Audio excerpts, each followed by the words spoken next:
toda essa situação em relação à ABIN Paralela, Agência Brasileira de Inteligência. Você sabe o que ela faz e o que está por trás disso tudo que está acontecendo? A gente está falando de informações confidenciais do país, situações de segurança nacional. E para entender um pouco melhor, vamos para o quadro Entrevista. Entrevista.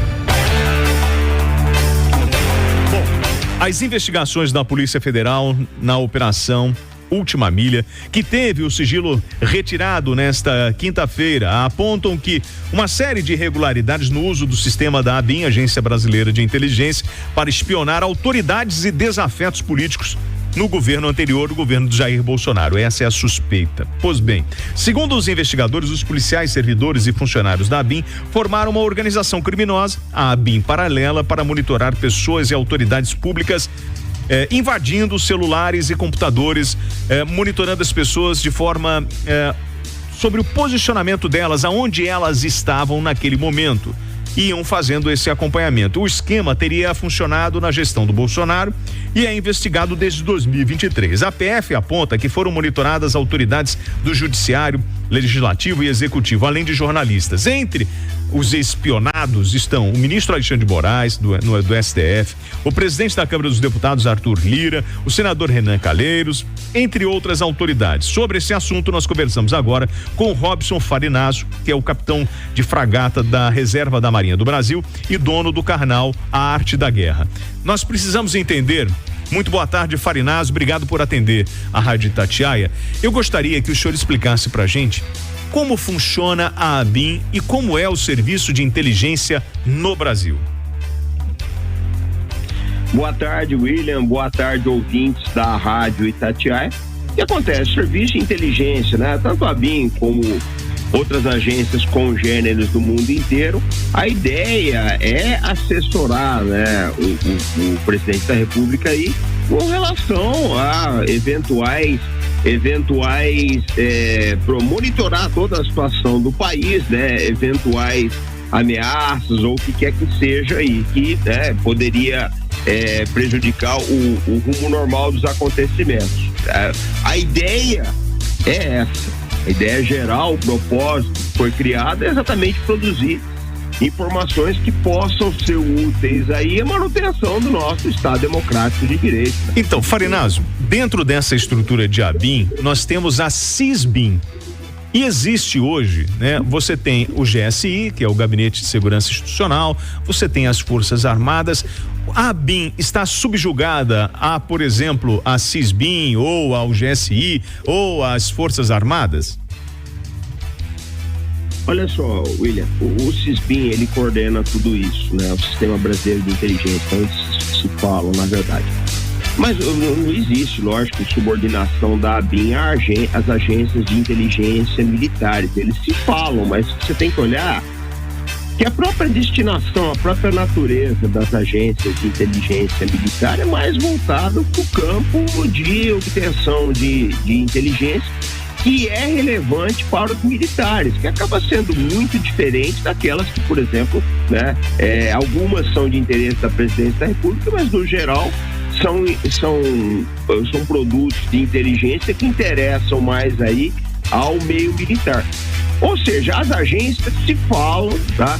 Mas não há assim eu acredito que há até áreas em comum, né? Há interpelações aí, áreas em comum, mas elas não concorrem. Não. É uma coisa assim. Farinazzo, o que a gente está vendo dessa ABIN paralela, o senhor fala sobre a função da ABIN, né? De repassar, por exemplo, justamente à Presidência da República ou à liderança do país, né? Informações que têm o objetivo de planejar, executar, coordenar as ações de inteligência.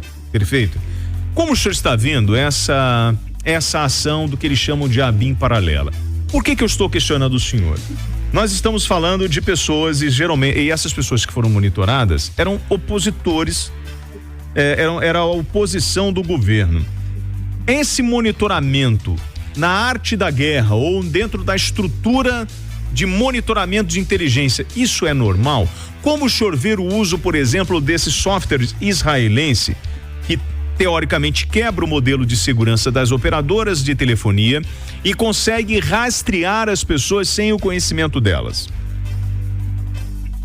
William, acho que esse aqui é o ponto alto da entrevista, né? Porque qual é o problema principal disso tudo? Toda agência de inteligência no mundo inteiro, qualquer país que você pode pensar, se ela fugir do escrutínio, tá, dos órgãos competentes, principalmente do legislativo, se o Congresso não tiver assim uma vigilância muito grande, acaba tendo problema. Isso aconteceu no mundo inteiro, aconteceu em Israel, aconteceu nos Estados Unidos, aconteceu no Reino Unido e por aí vai. Eu penso que deveria haver um escrutínio, uma análise maior, ou até uma comissão, se fosse o caso do Congresso, ou a CREDEM ter poder sobre isso daí, mas as agências de inteligência, elas precisam ser monitoradas, investigadas, precisam reportar ao Congresso o tempo todo. Não pode ser feito nenhum trabalho, tá?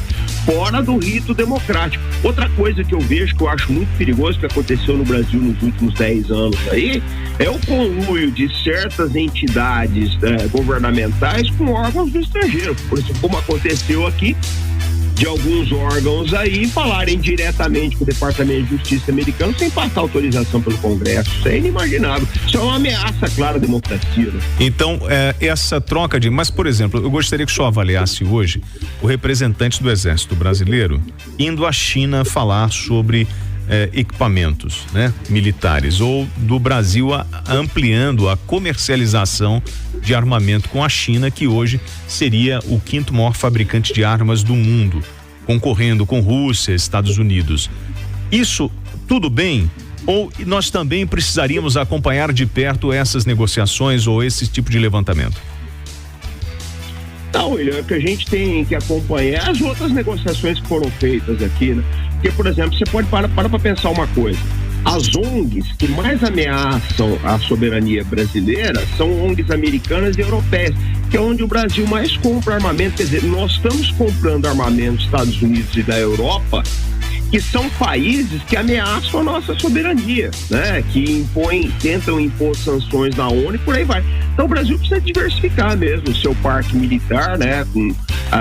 Fazendo aí melhores ligações em termos fabris aí com a China, com a Índia, com a Rússia, com a Indonésia e outros países. Não pode mais continuar na dependência dos Estados Unidos e da Europa, não. É muito perigoso a dependência desses países. Eu acho que o ministro do Exército está certo. Bom, então... precisa visitar a Índia também, sim, Indonésia, outros países aí, e prospectar mercado. Eu fiz essa provocação, senhor, justamente para a gente poder trazer para esse debate aqui, porque assim, a estrutura, né, militar no país, ela precisa andar. Para além de qualquer coisa, ela tem que andar e ela tem que estar sempre acompanhada dos mecanismos que estão previstos dentro da Constituição. Na sua análise desse trabalho que foi feito na ABIN, de tudo que o senhor já recebeu de informação até agora, lembrando que o Robson Farinazzo é um especialista nessa área de segurança, qual é a avaliação que o senhor faz sobre essa investigação da Agência Brasileira de Informações? Eu acho que tem que ser aprofundado, William. Eu acho que é o que eu falei, o Congresso tem que ficar em cima disso tudo. Se for o caso, é necessário criar uma nova comissão no Congresso só para fiscalizar as atividades de inteligência. Isso é um perigo. Se você parar para pensar, vamos pegar a Rádio Itatiaia, por exemplo, que é uma entidade privada. Sim. O dia de amanhã você tem algum político aí que tem ingerência sobre um órgão de inteligência e que quer derrubar a Rádio Itatiaia. Então vai lá e fala, olha, faz um levanta tudo por todos os problemas que a Itatiaia tem. No dia de manhã vocês têm um problema qualquer, um problema bobo às vezes, um funcionário que foi demitido. Ele levanta aí, bota nas redes sociais, aí vocês começam a ter problema. Então as agências têm que estar sobre as rédeas da lei. A gente não pode fazer nada ao arrepio da lei, ao arrepio do rito democrático, porque é uma ameaça às liberdades individuais no Brasil. E aí, Robson Farinazzo, é claro que cada um, né, ou cada item desse tem o seu valor dentro de uma guerra, mas na guerra a primeira coisa que é afetada é a verdade. Isso está relacionado justamente à informação. Isso eu aprendi até muito ouvindo o senhor e outros especialistas. Um país com informação, ou um grupo com informação, às vezes é mais forte do que um grupo armado. Correto isso? Sim. Não tem a menor dúvida. Hoje em dia quem controla a informação, né, controla os rumos do país.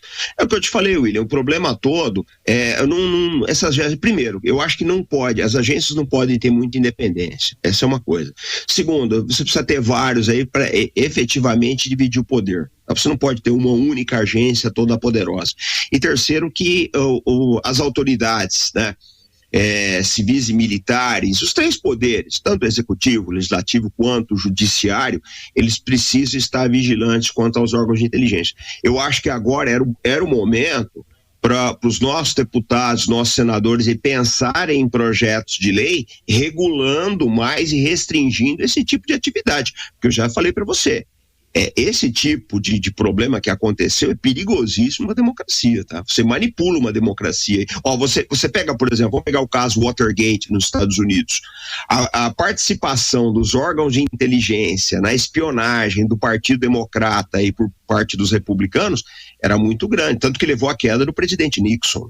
Bom, eu queria muito agradecer mais uma vez a entrevista com o comandante Robson Farinazzo, ele que é capitão de fragata da Reserva da Marinha do Brasil e dono do canal A Arte da Guerra. Convido os senhores para acompanharem o Arte da Guerra no YouTube. É um trabalho muito bem feito. Nós estamos conversando aqui com um dos maiores especialistas justamente nessa arte da guerra. É uma pessoa de um conhecimento muito profundo e eu só tenho a agradecer essa parceria e todas as informações que o senhor passou pra gente. E Farinazzo, vamos avançar nesse bate-papo? Eu queria contar sempre contigo pra gente tentar aos poucos ir mostrando esse lado tão complexo que é o lado da área de segurança da informação, né? E a gente tem tantos problemas que estão por vir aí, como por exemplo os crimes cibernéticos, né? E toda a mobilização que existe no mundo, né? Não só no setor privado como no setor público, para a gente se blindar e tentar encontrar um país ou um mundo mais organizado. Obrigado pela gentileza do bate-papo, meu amigo. William, um grande abraço para você e para todos os ouvintes da Rádio Itatiaia. Bom fim de semana. Bom final de semana.